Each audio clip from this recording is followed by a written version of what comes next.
Características de Venezuela para los años 1830-1858, en la materia de Venezuela contemporánea. En la parte política, el periodo que va de 1830 a 1858 se caracteriza dentro de los diferentes regímenes que imperan. Se mantiene el caudillismo y se desarrollan los siguientes subperíodos: la hegemonía de José Antonio Páez, la hegemonía de José Gregorio Monagas y José Tadeo Monagas, y la Guerra Federal. En la parte económica, a partir de 1840 comienza una crisis económica que modifica paulatinamente el cuadro de bonanza. Baja el precio del café, que es el principal producto de exportación para ese tiempo, de 0,9 pesos por libra el año fiscal en 1831 a 1932 bajó a 0,6 libras para ese mismo año.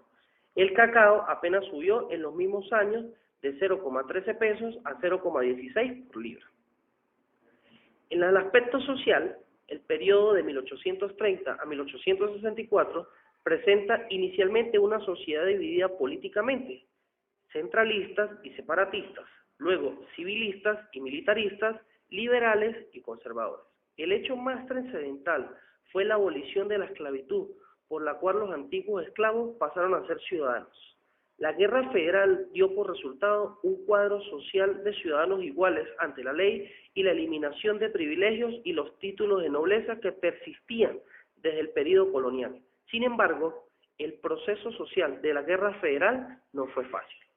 En la parte cultural, desde 1830 a 1858, una importante generación de escritores elevó el nivel cultural venezolano.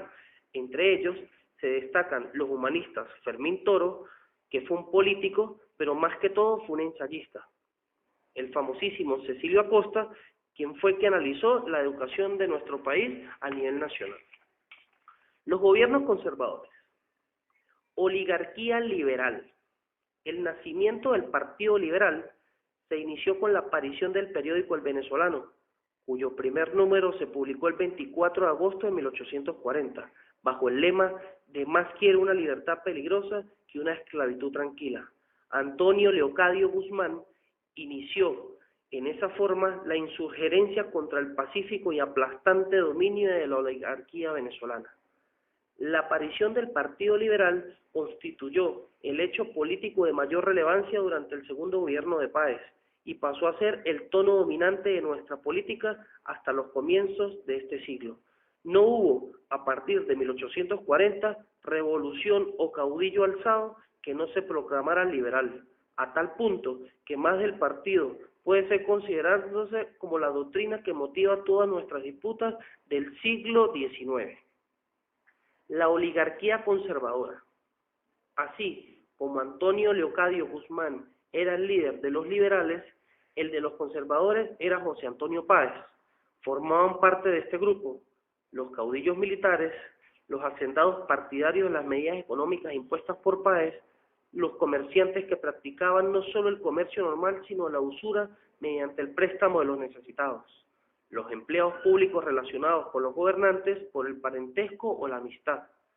Los conservadores fueron llamados godos, querían que las cosas siguieran como estaban en todos los aspectos. En consecuencia, eran partidarios de la conservación de la pena de muerte, el voto indirecto, el sistema de gobierno centralista, la conservación de la esclavitud, el mantenimiento de medidas económicas que favorecieran a los usureros y prestamistas.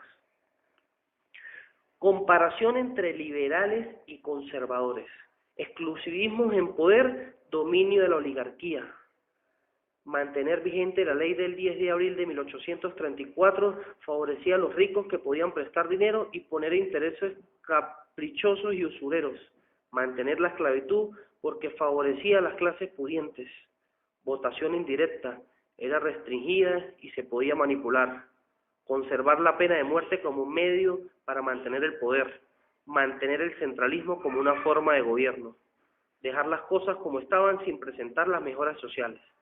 Los liberales dan alternativas del poder y luchar contra el exclusivismo, luchar contra la esclavitud y eliminarla definitivamente, lograr el voto universal y directo, eso iba en beneficio del pueblo.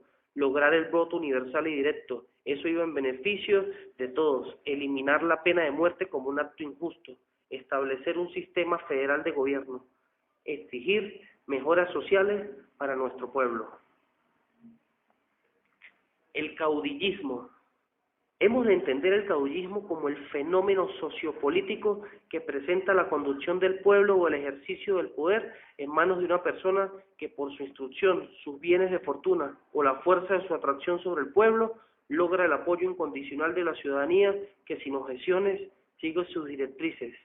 Hay 4 clases de caudillos: caudillos independentistas, ubicados en la época de la Guerra de la Independencia, desde 1814 a 1824, caudillos políticos, surgidos con el nacimiento de la W República, que denominaron nuestro panorama político, constituyéndose en ejes de los diversos ejercicios presidenciales, caudillos sociales, ubicados en el marco cronológico anterior, esto es, entre 1830 y 1900. Hegemonía de los Monagas, actuación de José Tadeo Monagas. La actuación de José Tadeo Monagas en la presidencia de la República ha sido la presidencia general de 1847 y 1851, donde el general que se va a encargar de la presidencia de la República para este periodo, teniendo un país totalmente dividido en 2 bandos opuestos y determinantes, conservadores y liberales.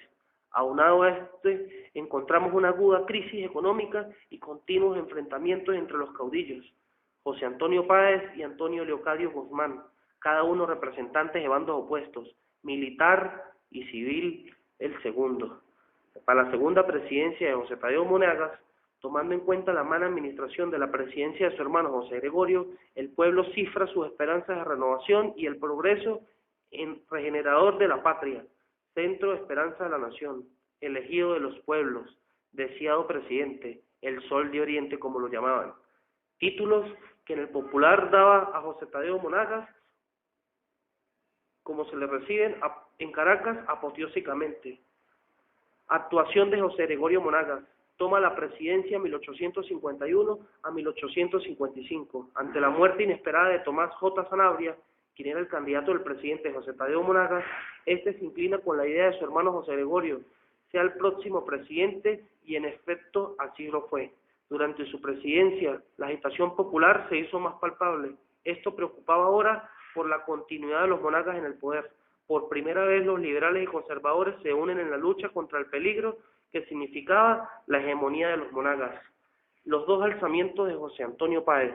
El general Páez, quien estaba profundamente resentido por la oposición del presidente Monagas, se había retirado a los llanos, pero al conocer el ataque al Congreso, se apresuró a tomar las armas para defender la constitucionalidad. El 4 de febrero expuso sus puntos de vista al pueblo venezolano y siguiendo con sus soldados hacia San Fernando de Apure, tomó la ciudad. Pero al enfrentarse a las fuerzas del gobierno comandadas por Cornelio Muñoz, fue vencido por los araguatos el 10 de marzo. Tuvo que huir entonces a la Nueva Granada. Igual destino tuvieron los vecinos jefes conservadores Judas Piñango y José Zamora, con lo que se disolvió el llamado Partido Conservador. Páez insistió nuevamente, entró por Coro y avanzó hasta Cojedes, pero allí lo esperaba el general José Laurencio Silva, quien lo derrocó en Mayapo el 15 de agosto del mismo año.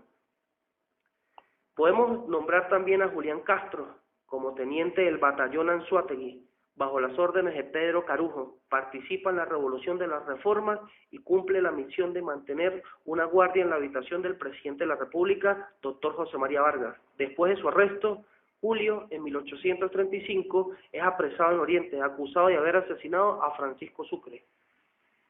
Julián Castro es liberado al año siguiente, legaliza el 19 de octubre de 1843 su concubinato de 11 años con la hija del natural general José Laurencio Silva, rehabilitado y reincorporado al ejército como subteniente. Participa bajo las órdenes del general José Antonio Páez en la campaña contra la insurrección campesina dirigida por Francisco Ragién y Ezequiel Zamora. La crisis de los productores en el gobierno de Carlos Sublet. En lo económico, Carlos Sublet hace el siguiente diagnóstico, eximiendo al gobierno de toda responsabilidad la crisis mercantil que ha afligido a todos los países con quienes está relacionada Venezuela y la competencia de los productos de otras naciones con los nuestros en los mercados a donde ocurren para consumo mayor. han hecho bajar los precios de nuestro país, de la economía venezolana. Estas causas externas que no es dado evitar y muchas veces ni aún prever, unidas a la deuda que ha contraído la agricultura para nuevos establecimientos agrarios en aras a las mejoras de créditos que le van a dar al pueblo, llevado a caso más allá de lo que aconsejaba la prudencia, han ocasionado aquellos embarazosos dificultades, donde alegaba el gobierno que no podía comprometer los recursos públicos para ayudar a ningún sector particular. Espero les haya servido como enseñanza en la materia de historia contemporánea. Muchas gracias.